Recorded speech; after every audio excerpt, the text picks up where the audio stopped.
All right, good morning, everyone, and thank you all for being here. Today, we're here to discuss our current financial outlook, reflect on the challenges we have overcome, and use what we've learned to guide our path towards structural balance. Over the past 3 years, we have faced daunting fiscal challenges. But from the very beginning of this administration, budget after budget, we were resolved to establish a set of principled values that would guide our approach to budgeting in Chicago. Those values are: 1, being true fiduciaries of taxpayer dollars, looking internally for solutions first before asking taxpayers for more, working in a way to ease the fiscal burdens facing our residents, especially our taxpayers, and for improving the quality of our residents' lives by delivering the best city services possible. While the numbers may be different each year, one fact remains the same. Budgets are not just math problems. They are truly value statements, and our statements have been bold, definitive, and transformative. As a result of our hard work over the past 3.5 years, and despite a global pandemic, the resulting economic meltdown and related loss of revenue, we persevered, stayed true to our values, and have cleared the city's budget of decades of deferred liabilities. In other words, we are now living within our means and have started on the true road to financial stability and recovery. And let me tell you a little bit about how we got here. Our journey towards stability started in 2019. 101 days after I walked into City Hall as Chicago's mayor, I stood before an audience not unlike this one to deliver my first State of the City address. In that address, I revealed in no uncertain terms that the city was facing what was then the largest deficit in Chicago's history, an $838 million gap. At that time, I knew that no other mayor had faced this reality and that the gaping deficit was not of my administration creation. But I knew one thing for sure. I and we were totally committed to mitigating the burden on our residents and notably our taxpayers.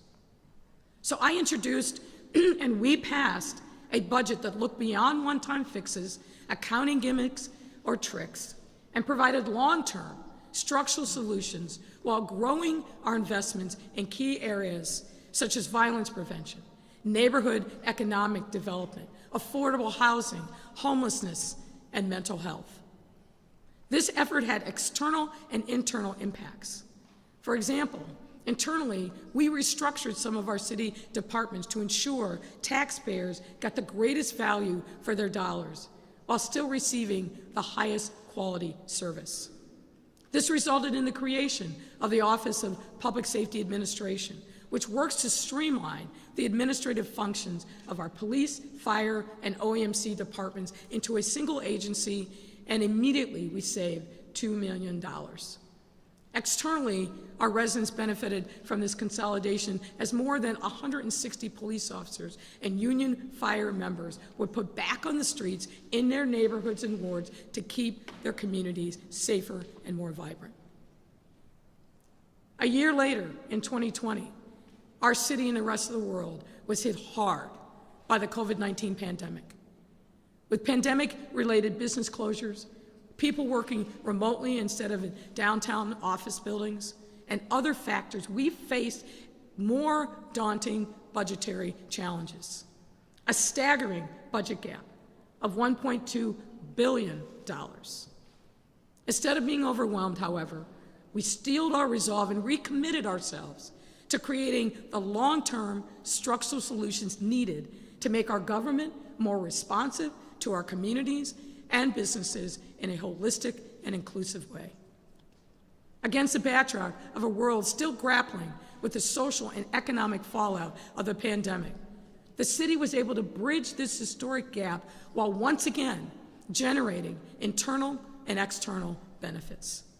Internally, we identified $168.3 million inefficiencies. This flowed from non-personnel related savings, a new renegotiated healthcare contract, and contractual audit and review. Externally, through the $1.2 billion investment we made in the Chicago Works Capital Plan, passed and approved by City Council, residents were able to see infrastructure improvements across their neighborhoods, in many instances, neighborhoods that hadn't received those kind of resources in decades. City streets were improved, traffic lights were replaced or installed, and streetscape projects were planned and executed, helping to revitalize commercial areas in our residents' communities and turn them into active and attractive places to live, work, and play through the installation of plazas, bicycle stations, community gathering spaces, and much more. And through my signature economic development plan, Invest Southwest, we stayed true to our commitment to invest in people and places that historically had been ignored or deprived of needed resources. The CARES Act budget 2021 also provided us with an opportunity to leverage federal funding. Through the $1.1 billion the city received from the Federal CARES Act, we were able to not only mitigate the direct impact of COVID-19, but to also strengthen our communities. To that end, in 2020, $10 million of CARES Act funds went towards violence prevention initiatives. Another $10 million went to mental health supports, and $87 million went towards emergency housing relief and homelessness prevention. An additional $52 million went towards housing assistance and homelessness prevention and support in 2021. We also used CARES Act funding to stimulate our economy by helping our small businesses recover. Remember, this resulted in the creation of a $100 million Small Business Resiliency Loan Fund, the largest city-run small business loan fund in the country. This effort allowed us to provide a lifeline to over 1,700 small businesses and save 9,000 jobs. Importantly, the fund also supported businesses that were not served by federal programs, including businesses owned by immigrants and refugees and those that were less well-banked. Similarly, we also established the $10 million Hospitality Relief Fund to bring $10,000 grants to restaurants and bars that were some of the hardest hit through the pandemic. We created a $5 million micro-business grant fund to help businesses with 4 or fewer employees. And we launched the $10 million Together Now grant program to provide relief to other small businesses working to recover from both the pandemic and damage sustained during nationwide protests and unrest. Given the impact of COVID-19 on our communities and our economy, we made sure to prioritize the health and well-being of our families, communities, and small businesses, the backbone of our city. It's those same values that prepared us for last year's historic budget, which marked a major milestone in both our COVID-19 recovery journey and journey towards structural balance. With once-in-a-generation resources from the federal government in the form of the American Rescue Plan grant, we closed a $733 million gap without any new taxes, no reduction in city services, and no layoffs. And on top of this, ladies and gentlemen, we also put $1.9 billion towards providing effective city services, addressing the root causes of violence, and ensuring that our city's equitable economic recovery was real. Externally, this budget resulted in a number of tangible quality of life enhancements for our residents. For example, more economic development investments, historic levels of investments in affordable housing and supports for the homeless, significantly scaling up our citywide mental health investments, supporting our young people and their families, as well as taking bold, innovative steps to address climate change and sustainability, to name a few. Looking back at all we've overcome, it becomes all the more important to take stock of the financial accomplishments we are now able to celebrate. And let's start with pensions. Climbing our pension ramp is a challenge that my administration inherited, and we have spent the last 3+ years working to overcome. With the 2022 budget, we were finally able to climb the $1 billion ramp to actuarial funding. In common language, this means we're paying back what we owe. Moreover, for the first time in our city's history, we are now paying an actuarially calculated pension contribution for all 4 of our pension funds. Ladies and gentlemen, this is huge. It's important to remember that we made promises to our now pensioners over years that must be kept. The City of Chicago is home to 23,309 pensioners who have collectively dedicated almost 900,000 years of service to our city across all city departments. These are fathers, mothers, daughters, and sons of Chicago, our neighbors who have worked day in and day out to protect our city and keep it running well.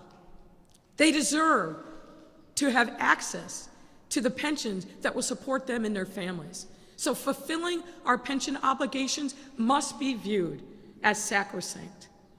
Additionally, for the first time in nearly a quarter of a century, the city's 2021 annual comprehensive financial report shows that we have actually increased our pension-funded ratio. That means for the first time in a long time, we are actually increasing the assets we have to cover our pension liabilities. Last year, we also climbed the debt ramp by ending scoop and toss. Now we are paying down our total debt outstanding, which is like paying down the principal on your mortgage. Thanks to better cash flow management, I am proud to share that my administration has lowered the city's general fund debt by $340 million and saved $22 million by eliminating a $1 billion line of credit at the start of my term. By fiscal year 2023, we will have reduced our outstanding debt by $866 million, and we'll be able to use that reinvestment by creating better infrastructure with the Chicago Works capital plan and safer, more resilient communities by investing more in the Chicago Recovery Plan, which is our equity-based investment strategy that includes $1.9 billion from the American Rescue Plan and over $600 million in local bond funds. Let me also talk for a moment about collective bargaining agreements. Another financial achievement that we recognize is that we stopped delaying on important collective bargaining agreements. For instance, we settled a 7 years delayed police contract and paid off $325 million in retroactive payments. We are currently hard at work right now with other city unions to resolve newly expired contracts as soon as feasible, all with an eye towards fairness to our union employees and fairness to our taxpayers. Because we've been prudent with our issuance of new debt, we can now make historic investments and catch up on deferred liabilities through the Chicago Works capital plan and the Chicago Recovery Plan. The Chicago Recovery Plan and the Chicago Works Plan are the largest capital plans in the city's history, as well as the most progressive. Each of these plans is executed with an eye on equity and inclusion. Through each of these, we will be making opportunities created by the American Rescue Plan permanent and tangible. Now, as we celebrate our financial accomplishments, we must also highlight the accomplishments we've made to create new value and continue this upward trajectory. Let's talk first about our Chicago casino. This project, as you know, was 3 decades in the making. Many other mayors tried, but we finally got it done. With the help of our state legislative partners, organized labor, and our Springfield and City Hall teams, this casino now will generate $2 billion in new value for our city and another $2 billion for the state of Illinois. The Chicago Casino also features a $40 million upfront payment from Bally's, which we already received and has already gone entirely towards the city's annual required pension contribution. Essentially, it's the casino's first down payment on the future of Chicago's pensions and represents our commitment to our hardworking public safety professionals. In the years to come, the Chicago Casino is projected to bring hundreds of millions of dollars in revenues to the city of Chicago, with many of those earmarked for pensions. This will further ensure that the city is able to make good on the promise of the post-employment stability that pensions are supposed to provide. The Chicago Casino, let me remind you, is projected to create 3,000 new permanent jobs and 3,000 jobs in its construction. This fact, on top of our commitment to employing union workers, makes this casino the most equitable project of its kind in the country. During and after construction, it will pay dividends to Chicagoans for generations to come. I want to also highlight another important milestone. Back in 2021, I was proud and honored to have Joliet join our network of 120 other communities, over 5 million Illinois residents that receive nearly 1 billion gallons of clean, safe, high-quality drinking water every day from our beloved Lake Michigan. This deal was the first new water supply contract for our city in 3 decades and includes $1 billion in new value. Furthermore, when Joliet joins our water system, it will become our second largest customer. The city gains a lot of value from suburban relationships such as these. In addition to new funding streams, our city also benefits from regional partnerships. Chicagoland benefits from strong towns and cities born out of strong regional partnerships. And in the case of the Joliet water deal, the city worked to bring all of its regional partners together in an advisory council to discuss regional water issues together, everyone at the table. Communication, collaboration, and transparency builds trust.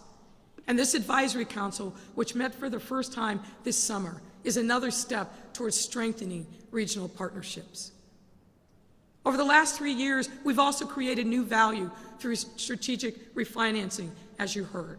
These measures, which include tender transactions, have in total generated over $770 million in budgetary relief.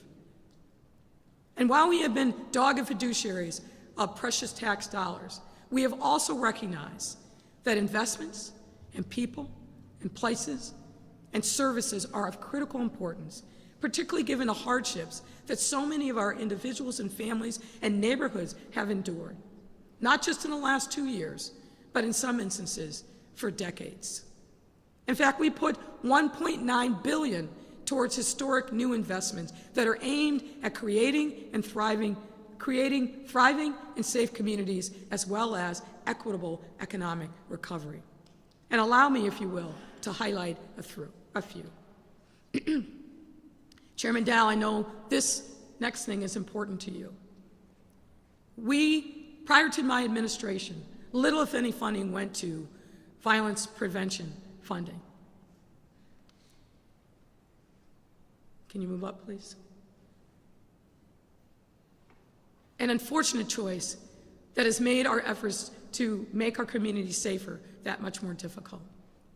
That's why, under my direction and with the support of City Council, the city's violence prevention funding is now over $52 million across departments on an annual basis. Through the 2022 budget, we've made $400 million in other investments that address the root causes of violence. And mental health, which we all know is important. Community safety, of course, extends beyond violence prevention efforts directly. Deep and lasting safety also depends on the mental health and well-being of our residents. That's why, since 2019, my administration has multiplied the city's mental health funding tenfold. Tenfold. And last year, we added another $52 million on top of that. And because of this, we are now able to serve nearly 70,000 individuals seeking mental health care with providers in over 50 of our 77 communities, and we're determined to get providers in all 77 by the end of this year. Prior to my administration, it's important to remember that only 2,500 individuals were being served. We're now serving over 27 times that number on an annualized basis. Next, what's important is affordable, stable housing, which remains key to our residents' ability to live in safe, healthy, and vibrant communities. Last year's budget, we strengthened our social safety net for residents with housing needs by putting $240 million forward in additional investments to support affordable housing initiatives. And then, in December of last year, we announced an additional $1 billion investment in affordable housing all over our city, which includes new spending on construction, preservation of existing units, and reusing spaces. This funding, which comes from federal low-income housing tax credits, money carved out of the Chicago Recovery Plan, and other sources, represents the largest investment in affordable housing in Chicago's history. We're making historic investments as well in homelessness supports. Through the Chicago Recovery Plan, we've added $202 million to expand services and housing opportunities for individuals experiencing homelessness. We're also continuing to make investments across the continuum of preventative and response supports, including shelter services, shelter infrastructure, outreach, prevention, rapid rehousing, wraparound services, and supportive permanent housing. Another issue that we heard and continue to hear over and over again from elected officials and our community is around vacant lots. And as another part of our effort to stabilize our communities, we launched an initiative to turn vacant lots into opportunities. Through an $87 million investment, we will be putting over 3,000 city-owned vacant lots to use. Notably, this is the largest vacant lot reduction program in the city's history and one of the largest in the country. Based on independent research done for vacant lot cleanups in other cities, we know that this initiative will pay dividends for the economic development of future vacant lot properties. This will lead to increased community activation of currently abandoned spaces, and most importantly, we know from the data that will lead to reduction in criminal activity. Another important investment that we've made is around climate change and resiliency. Ensuring that our city and our communities can withstand the threat of climate change is also top of mind as we continue these new investments. So far, we've invested $188 million, the largest one-time investment in climate mitigation, adaptation, and environmental justice priorities, again, in the city's history, to set and implement bold, equitable climate goals. Earlier this week, I was proud to announce that the city has signed an agreement with a retail electricity supplier, Constellation, in collaboration with Swift Current Energy, to purchase 70% of our renewable energy for city facilities and operations by 2025. This agreement, which includes supplying us with over 300 megawatts of new Illinois solar power, enough, of course, to take care of all of our needs, particularly at places like O'Hare and Midway and our water pumping station, will allow us to achieve our citywide goal of transitioning all city operations to 100% renewable energy by 2025. This will make a significant difference in our city's obligation and fight against climate change. Ladies and gentlemen, at no other point over these past 3+ years have we shied away from making tough choices, nor have we shirked our responsibility to be determined financial stewards of our tax dollars. And as I just detailed, we've also not shied away from making smart, targeted investments to help our residents recover from the pandemic and to fight historic wrongs. Because of that dedication, I'm happy to tell you that our anticipated 2023 budget gap is the lowest in recent memory. We project that it will be $128 million. If 2021 was our pandemic budget and 2022 was our recovery budget, this must be our stability budget. Similar to previous years, and thinking about this budget deficit, we will start closing this gap by looking internally first to find solutions. We will continue, as we do every year, to identify efficiency to be better stewards of residents' tax dollars, which are always guided by our values of equity and inclusion. As this historically small gap shows, we've continued to build on the phenomenal progress that we've made to reach structural balance. As I mentioned before, we made significant strides in addressing the city's pension liabilities. However, we all know that to fully fund the city's 4 pensions, the city's contribution will likely continue to grow each year, and we need to sustain the progress that we've made so far. Good tax policy, after all, provides predictability, stability, and affordability to our residents. In order to do this, the city needs to have structural and sustainable revenue to pay for our pensions every year. The city's property tax levy funds all 4 pensions, and if you'll recall, 2 years ago, we tied property tax increases to the Consumer Price Index, or CPI.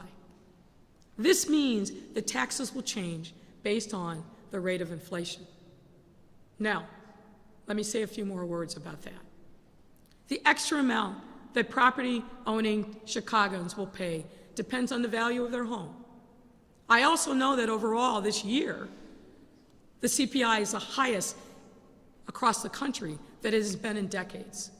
And our residents are already feeling the impact of inflation on their basic day-to-day needs. Groceries, gas prices have gone up, just to name a few. And currently, the CPI based on inflation is 8.5% as of July numbers that just came out. We all know that's too high of a burden for our taxpayers to bear. Again, we want to do everything that we can to eliminate fiscal burdens for our taxpayers. That's why, as a city, we're looking at the CPI based upon our property tax calculation, which is at 7% for this upcoming year. But 7% has triggered the CPI cap, which brings it down to 5%. However, 5% is too high. So as part of our upcoming budget recommendation to the City Council, we will not seek a CPI of 8.5%. We will not seek a CPI of 5%. Instead, we will provide taxpayers with a much-needed break and lower the CPI to 2.5%, which is the 5-year CPI average that we have used. We believe that this is a fair thing to do. And when all is said and done, a homeowner with a house valued at, say, $250,000 will pay an additional $34 a year. And to put that in terms that I can understand, that's about the price of an Al's Italian beef, hot, dipped with extra cheese for a family of 4. And as I mentioned earlier, this CPI shift is about predictability, stability, and affordability. The city has recognized that we don't need the entire CPI to fund our pensions, not this year. And because City Council voted to approve the Bally's Casino, and we've received that upfront payment, we were able to tailor the CPI to be lower than the max. So in other words, we've downshifted the CPI to give our taxpayers a needed break. have truly been given the opportunity of a lifetime to make our city more equitable and inclusive. As we look ahead to the years to come, we must remain committed to a stronger post-pandemic Chicago. My administration has been working and will continue to work towards this goal, which is aimed at helping our residents recover from the pandemic socially and economically. The future of Chicago's economy, ladies and gentlemen, I'm happy to report, remains robust and strong.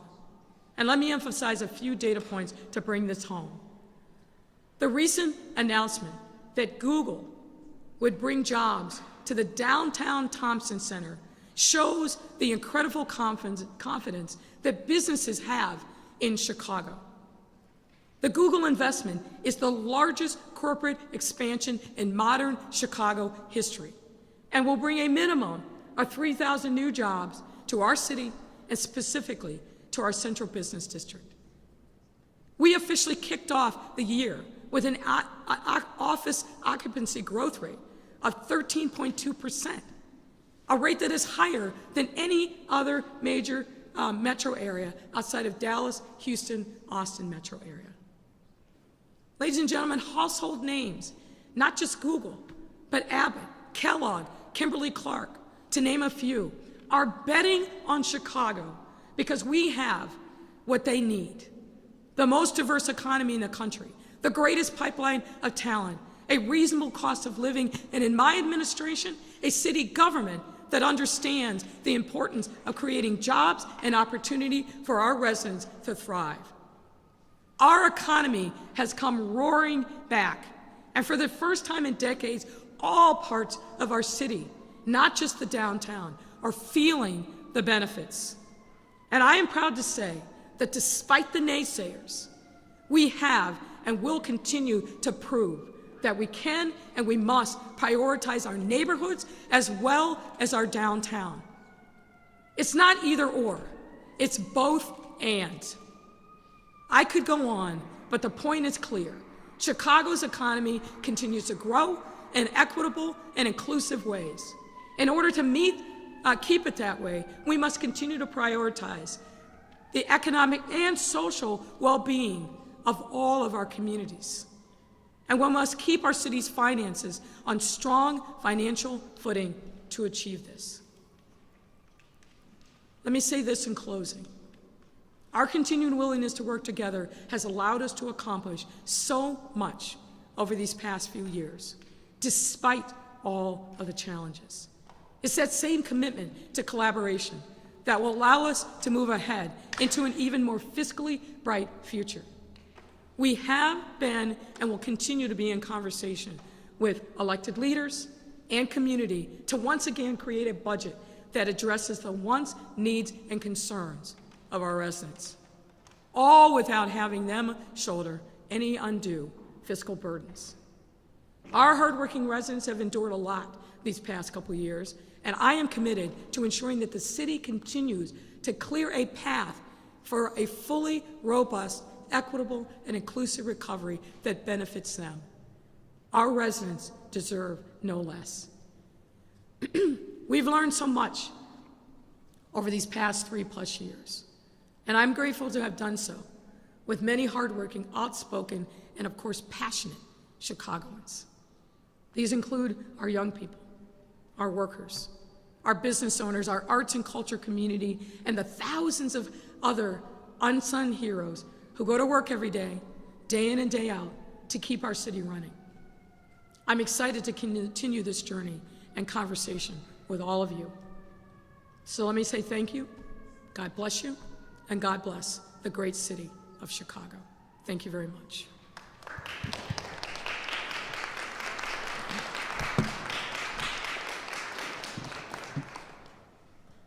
All right, thanks, Mayor. Members of the media, Ash and I will go down the line. 2 questions per reporter, and we'll kick it off with Mary Ann Aher on NBC5. Maybe perhaps someone who has an on topic would like to go first. I don't want to kill the vibe. Is somebody else here? Thank you.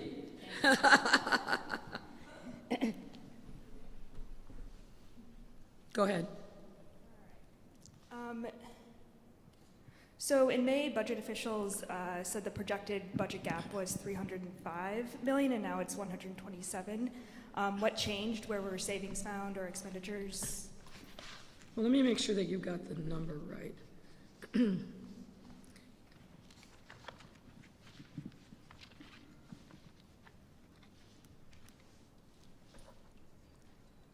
It's 128. 128, and that's lower from in May when it was projected to be Yeah, of course. 305 million. What's changed? Of course, we always get updated financial information. In May, we had limited financial information for how the economy had performed and what our revenues were coming in from 2021. That information is always evolving and updating. So the information that, the projection that I announced today on 128 million is based upon the best current data that we have. So we know more about what happened in 2021 now than we certainly did in May. Okay, and during your speech you said new opportunities created by ARPA funding will be made permanent. Which programs are you expecting those to be, and will that include like the guaranteed income program, or do you have? Well, here's what I said last year when we announced our proposals of the budget, and certainly after the budget passage.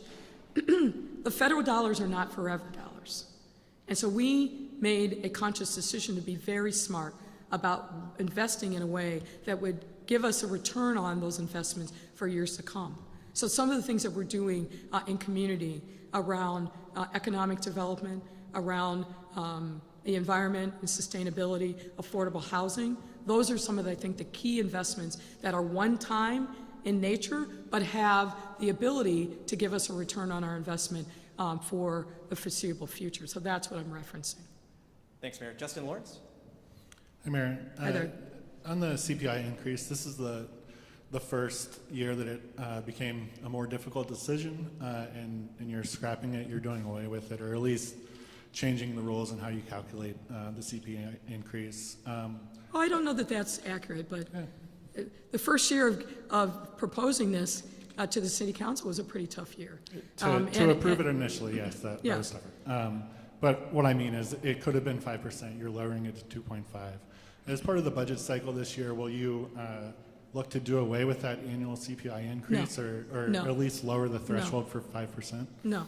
Well, we're lowering it, but we're lowering it this year to 2.5. As you know, under the law, as passed by City Council, when it reaches above 5%, it triggers that 5% ceiling. We felt like that was too high a burden for our taxpayers to bear. So we looked at the 5-year average, and that's where we came up with the 2.5%. But let me refresh and be clear to City Council members. For years, mayors in this town wouldn't make the tough decisions around funding pensions properly. So pensions became grossly underfunded. We'd skip property tax increases every single year, and then suddenly, year after year, you'd have the highest property tax increase in the history of the city. That benefited no one. And it certainly didn't benefit members of the city council who had to take those tough votes. It certainly didn't benefit our taxpayers who got socked every 2 or 3 years with these huge tax increases. Our goal was to be transparent, provide predictability and stability, and to minimize the yearly burden on our taxpayers. So it's easy in an election year to say, let's do nothing. But our pension obligation continues to grow year after year. So if we do nothing, be sure, taxpayers, they're coming back for you later. I don't think that's the right thing to do. I think we've got to treat our taxpayers like the adults that they are. I think we've got to be transparent with them. But I also think that we've got to be clear that in this time where the national CPI, based upon July numbers, is at 8.5%, and it had been even higher, as high as 11% this year, that we have to, as I said before, put guardrails around what that looks like to be fair to them. And the average home price of $250,000, a $34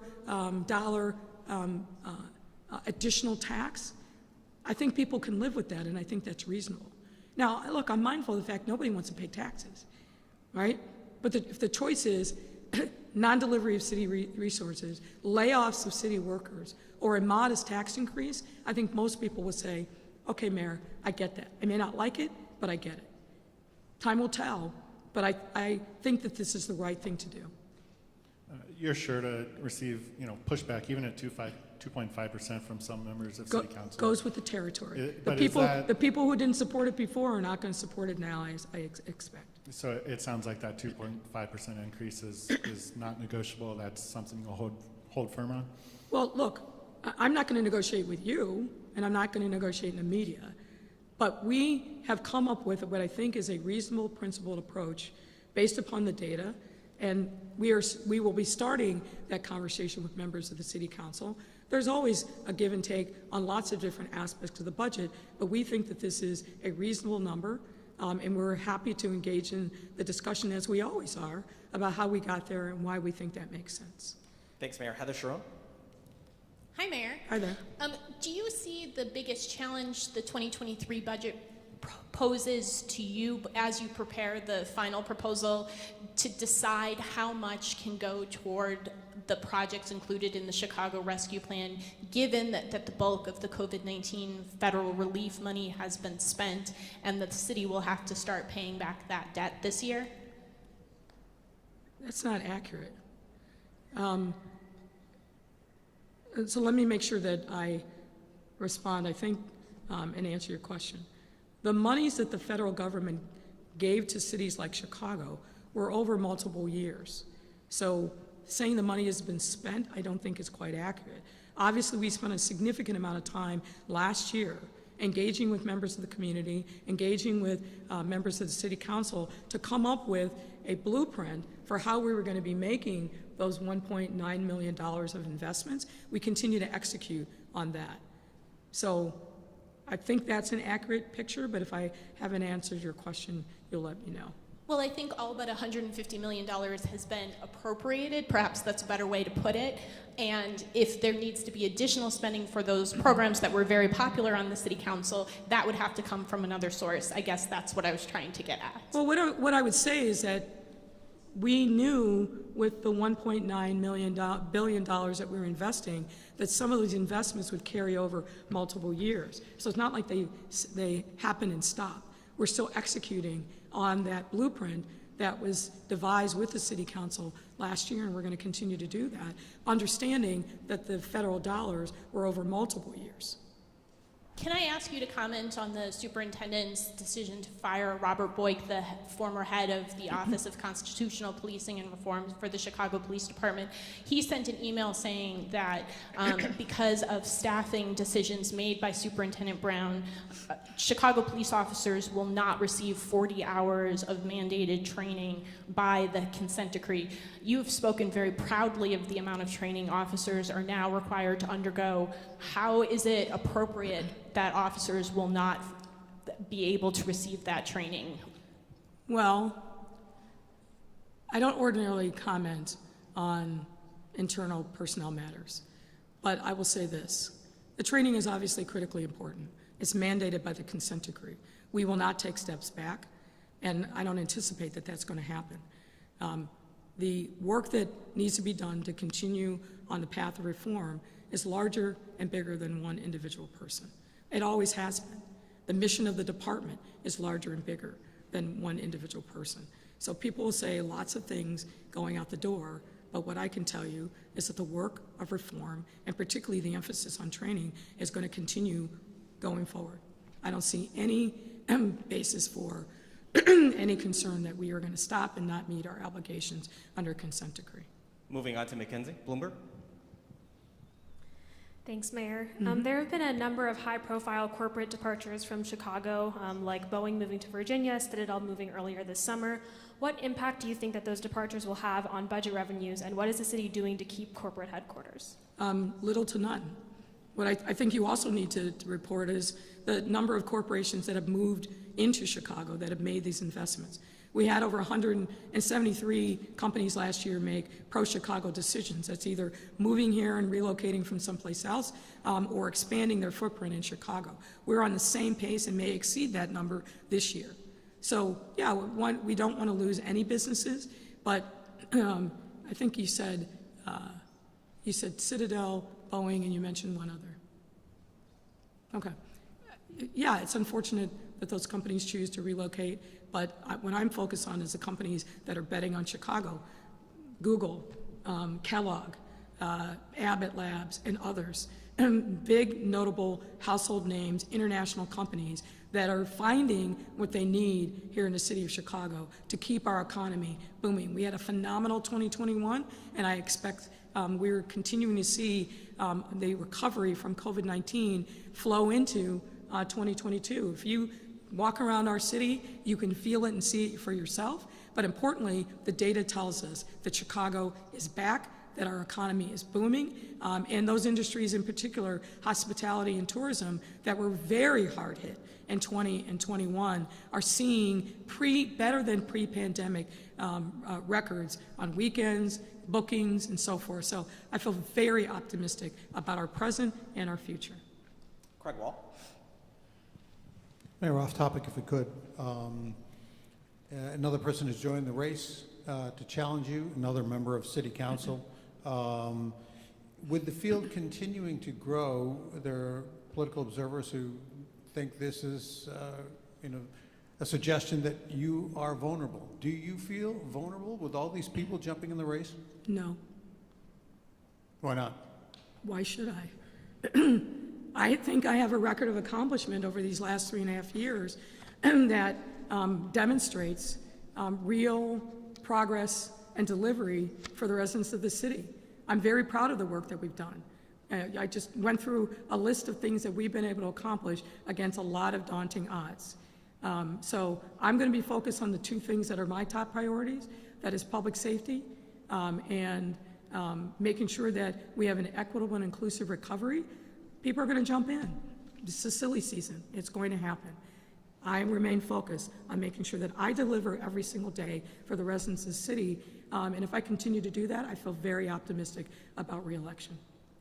One of the things Sophia King has apparently said is that one of the first things she would do is fire Superintendent David Brown. Where do you stand in your confidence of Brown, and is he the right person to continue leading the police department? Everybody that jumps in says the exact same thing. And I say the exact same thing when you ask me the question. I have total confidence in David Brown. We're making remarkable progress. We're down over 16% in homicides, almost 20% in shootings. You don't get that without a determined, focused leader at the helm. And I hope you report the realities of what's happening in our city when it comes to violent crime. We're making incredible progress. We've got more to do. Nobody's taking a victory lap, least of all me, and I know he isn't. We've got to remain focused and diligent. But in the face of these remarkable accomplishments, it's astounding that people would even question a change in leadership now. That would be foolish, and frankly, it suggests to me people that don't know anything about public safety, local policing, or someone who is a notable national expert, well regarded as David Brown. It's my total confidence. And you keep asking me the question, and I'm going to give you the exact same answer every single time. Mary Ann Aher. Mayor, if we could go back to Robert Boyk for a second. His email was rather detailed and included that if the elimination of gender-based violence training, for instance, if you take away the 46 individuals removed, it will result in 21 fewer instructors. So how does that, are you saying he's just not saying the truth? You didn't address. So I'm not going to get into all of those details. I've been very, very clear that I am committed to making sure that we continue to make progress on police reform. That's sacrosanct. We will never take any steps back, and we're not going to take any steps back. But I will also say this. Every single day, our brave men and women are out there on the front lines. Every single bureau within this department has been asked to give some additional resources for officers who are doing non-police work to contribute to the crime fight, to help with security on the CTA. Every single bureau has said yes. There can be no exceptions, period. Obviously, there's not enough officers then.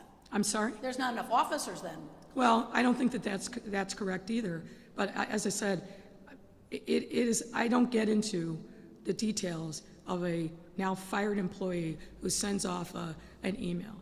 That's fodder for you guys. That's your drama, palace intrigue, not mine. I got to focus on, hold on. I got to focus on the task at hand, which is making sure that we deliver for our residents every single day. Could I ask you as well, more details now have come out through a FOIA on NASCAR. Parts of Grant Park will be closed for more than a month, and there are no detailed plans for any repairs if needed. How is the $500,000 permit fee the best deal? Well, I think that what you received is the Park District contract, which is obviously not comprehensive. So again, I'm not going to get into the specifics. We continue to work with NASCAR to make sure that we minimize the disruptions to traffic and that we minimize any damage to our roads. More details will be revealed once we have all of those plans in place, but I continue to remain confident that this is a very good deal for our city. The level of excitement that I have seen from people that frankly were probably closeted NASCAR fans all across our city, I think it's off the charts. I think it will give us a tremendous opportunity to showcase Chicago to a global audience and will redound to our benefit. Uluwale. Good morning, Mayor. Good morning, sir. My name is Olawale, the publisher of online magazine Africa USA Today magazine. I was very excited when you traveled to Western Europe, precisely London and Paris.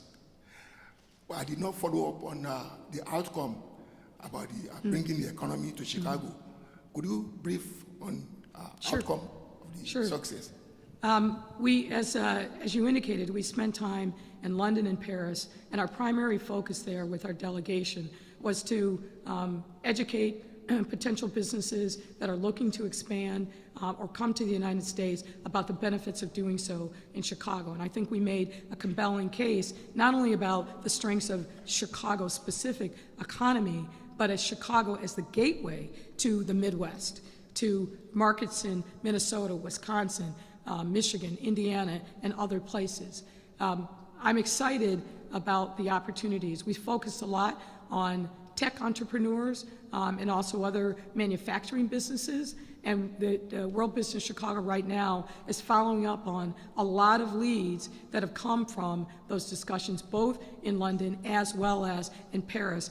I believe that we're going to see businesses come here as a result of I'll call it a trade mission that we engaged in. In addition to that, we spent time with the teams and the mayors of both of those cities looking at innovative things that they have done around economic development, repurposing brownfields, repurposing other areas of the city to bring economic development and vitality to areas of both of those cities. I'm excited at what we saw and what we learned, and we're definitely going to be able to take some of those lessons learned and implement them here. Plus, we are going to also be engaged in sharing information with them about things that we've done, both around our environment, about policing initiatives. So the building those closer relationships and those synergies, I think are going to redound to the benefit of the city for years to come. And we just had a terrific trip and opportunity because we did the hard work ahead of time through World Business Chicago, but really opening up the eyes of a European audience to Chicago. Many Europeans are coming to learn if what they know about the United States is New York or the West Coast. We want to make sure that they don't fly over and forget about Chicago and the great Midwest. Thanks, Mayor. Thanks, everyone. Have a great day. All right, thank you.